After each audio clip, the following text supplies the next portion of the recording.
사례를 통해서 과실 비율을 퀴즈로 알아보는 교통사고 몇 대 몇 시간입니다. 과실 비율 인정 기준의 객관적인 기준으로 가해자와 피해자의 과실 비율을 말씀드립니다. 물론 개별적인 사고에는 다시 심도 있는 손해사정이 필요할 수 있다는 점도 알려드리겠습니다. 오늘도 금의 손해사정의 강선용 손해사정사와 함께하겠습니다. 어서 오십시오. 안녕하십니까. 손해사정사 강선영입니다. 네. 자, 지난주까지 12대 중과실 사고를 과실 퀴즈로 알아봤습니다. 네, 지난주 그 자전거의 통행 방법에 대해서 네. 오늘 좀 보충해야 될 부분이 있다고요? 네, 조금 더 자세히 말씀드리고 싶은데요. 네. 이 자전거가 도로를 통행하는 방법에 대해서 지난주에 말씀드릴 때 네. 자전거도 이제 도로교통법상 차량이니까 차도의 가장 끝 차선을 이용해야 되고 네. 인도에서는 횡단하는 거 외에는 방법이 없다. 주행을 하면 안 된다. 이렇게 말씀드리셨죠. 맞아요. 그리고 네. 12대 중과실이 적용될 수 있으니까 조심해라. 이런 그렇죠. 얘기까지 했잖아요. 예, 보도 침범이잖아요. 네네. 차량이 보도에 다니면 안 되니까요. 그렇죠. 이 부분을 이제 보충해서 말씀을 드리면 교통 그 법규 규정을 같이 보면 좋은데요. 네. 자전거는 자전거 전용 도로가 있는 경우에는 그 차로를 통행을 해야 되고요. 네. 그 자전거 전용 도로가 없다면 도로나 길, 우측 가장자리 통행이 가능한 특례가 있어요. 특례니까 이거는 특별한 혜택이죠. 네. 도로는 알겠는데 길이라고 하면은 그럼 보도에도 자전거가 통행할 수 있는 거네. 그러면 지난 방송이 잘못된 거 아닌가 이렇게 생각하실 수 있을 것 같은데요. 일단은 우리가 이 네. 도로와 길 이거를 정확하게 좀 차이를 짚고 가야 될 것 같아요. 그렇죠. 이 도로와 길은 정확하게 정의가 돼 있습니다. 네. 도로는 도로법상의 도로를 말하고요. 유료 도로나 농어촌 도로, 네. 사람이나 차마가 통행할 수 있는 공개된 장소 이렇게 돼 있어요. 네. 그러니까 어디라도 이제 차가 다닐 수 있으면 도로라는 거죠. 예. 길은요. 보도와 차도가 구분되지 않은 곳. 구분되지 않은 곳. 뭐 이면도로에 보면은 보도 차도 구분 안 된 곳 이런 데 있죠. 네네네. 보도 연석이 없는데 네. 그런 데를 이제 길이라고 우리가 보면 되는데요. 이제는 그러면 이제 따르릉 따르릉 비켜나세요. 자전거가 지나갑니다. 따르르릉 이라는 동요는 네. 잘못된 거네요. 잘못된 거죠. 근데 자전거 지나가니까 따르릉 따르릉 비켜나라고 말할 수 없네요, 자전거는. 그렇게 하면 안 되죠. 아. 인도의 주인은 보행자죠. 네. 그 보행자에게 비키라고 할 수 없는 거죠. 그러네요. 그러네요. 오히려 네. 가장자리로 붙어가지고 네. 운행을 해야 되고 일시정지나 보행자의 통행에 이제 방해가 된다면 내가 방해가 된다면 네. 일시정지나 서행을 해야 될 그런 의무가 있을 뿐이에요. 그런데 앞서서 네. 자전거가 길에서 달릴 수 있는 특례가 있다고 하셨잖아요. 그렇죠. 이건 뭐예요? 그 경우가 이제 특별히 정해져 있어요. 사실은 네. 어린이나 노인이나 장애인이 자전거를 운전할 때, 그럴 때는 뭐 도로 운행해도 됩니다. 네. 그다음에 자전거 통행이 허용된 경우, 그러니까 자전거 도로나 통행이 허가된 그런 표시가 있는 경우에도 있어요. 네. 예. 그다음에 도로 파손이나 도로 공사 같은 것 때문에 도로 통행이 불가능한 경우, 이런 경우 외에는 안 된다는 거예요. 아, 예. 가장자리에서 주행하거나 그렇죠. 이게 절대 보행자의 통행에 방해가 되면 안 된다. 네, 근데 그분들이 통행을 하시더라도 예. 보도의 중앙 자리가 아니고요. 예. 가장 자리에서 주행을 해야 되고 보행자 통행에 방해가 된다면 아까 말씀드린 대로 서행이나 일시 정지해야 됩니다. 결국 이제 이 따르릉거리면서 보행을 비켜나게 하면 안 되겠죠. 네. 예, 그래서 근데 또 이런 것도 있어요. 이 자전거가 2대 이상이 나란히 달리는 거, 예. 그것도 안 돼요. 이것도 많이 봤는데. 차량이잖아요. 나란히 이렇게 같이 가서는 안 된다. 예, 자동차가 2대 다니는 거하고 똑같죠. 사실 자전거 같은 경우는 우리가 좀 관대한 것 같아요. 뒤에서 띠링띠링 하면 내가 빨리 비켜줘야 될 것 같고. 그렇습니다. 근데 뭐- 법률로 가릴 때는 이게 아주 엄격하게 적용이 되네요. 네, 지난번에 뭐 보행자 우선도로도 말씀드렸지만은 예. 보행자 우선도로는 그야말로 보행자가 우선인 도로예요. 그렇죠. 거기에서 차가 자동차가 와가지고. 지나간다고 빵빵거리고 뭐 화내고 음, 그건 좀 그렇죠. 그렇군요. 네. 제가 이제 이 법률로서 이래 엄격한 말씀을 드리지만은 이런 예를 좀 자주 들고 있습니다. 네. 새벽 2시에 이제 예를 들어서 차량도 보행인도 없는 아무도 없는 횡단보도에 네. 이제 보행자 신호가 빨간불이에요. 네. 그럼 건너면 안 되잖아요. 그렇죠. 근데 건넜어요.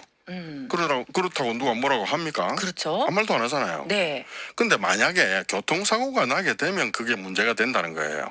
복잡해지죠. 그죠? 나의 잘못이니까. 새벽이지만은 네가 왜 보행자 신호를 어겼냐 이게 이제 문제가 되고 예. 왜 차가 올 수도 있다는 걸 예측을 해야 된다 이렇게 이제 주장이 되는 거죠. 그렇군요. 네. 네, 그래서 이제 우리가 뻔히 아는 이야기지만 자전거 통행 방법을 다시 구체적으로 네. 알려드렸습니다. 좋습니다. 네. 자, 사정사님. 그럼 예. 오늘의 퀴즈는 어떻게 예, 됩니까? 오늘은요 우리 부산이 그 전체 지형을 보게 되면 산악이 약 70%고요. 네. 그러다 보니까 경사로가 많습니다. 비탈길. 예.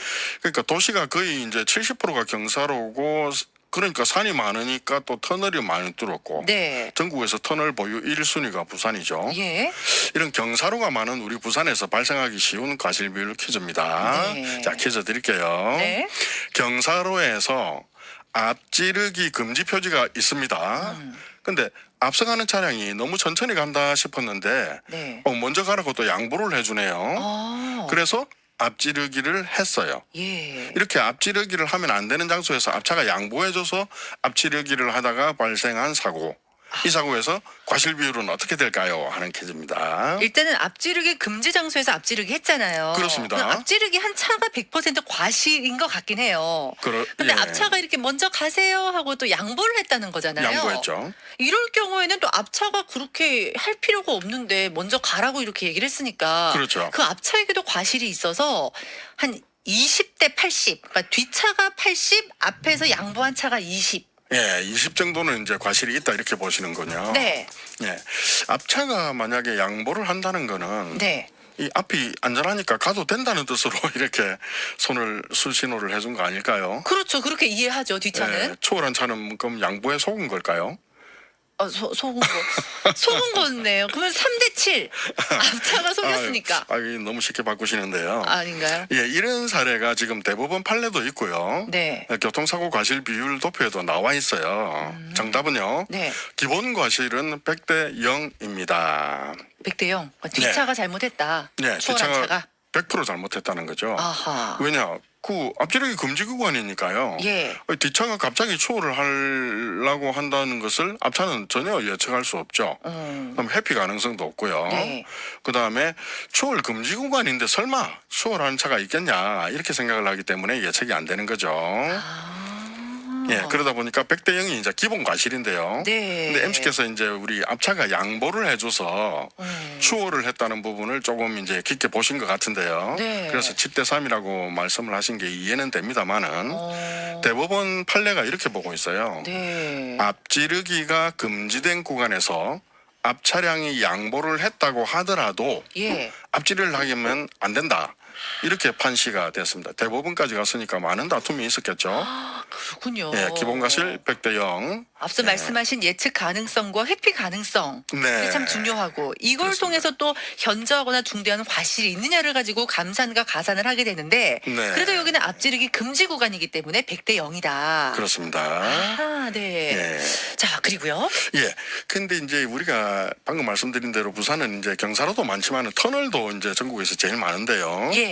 터널 내에서 앞지르기가 금지된다는 거 알고 계세요?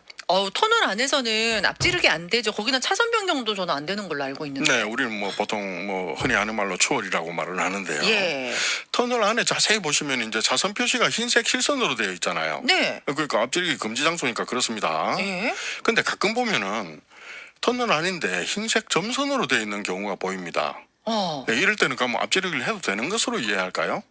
점선이면은 차선 변경 되니까 네. 그럼 여기는 앞지르기 된다라는 뜻 아니에요? 그러니까 그렇죠. 점선 아니겠어요? 그러면 이제 도로교통법이 서로 상충하는 거죠. 예, 그러네요. 이제 터널 안에서는 그 추월이 앞지르기 안 안 된다. 예, 그 돼 있는데 이 추월 즉 이제 앞지르기는 이렇게 규정이 돼 있어요. 앞지르기라는 것은 차의 운전자가 앞서가는 다른 차의 옆을 지나서 네. 그 차의 앞으로 나가는 것을 말한다라고 돼 있어요. 네. 그 결국 앞지르기를 하기 위해서는 차량이 이 차선이 점선이어야 되겠죠. 그렇죠. 그래야 이제 옆으로 갈 수 있으니까요. 있죠.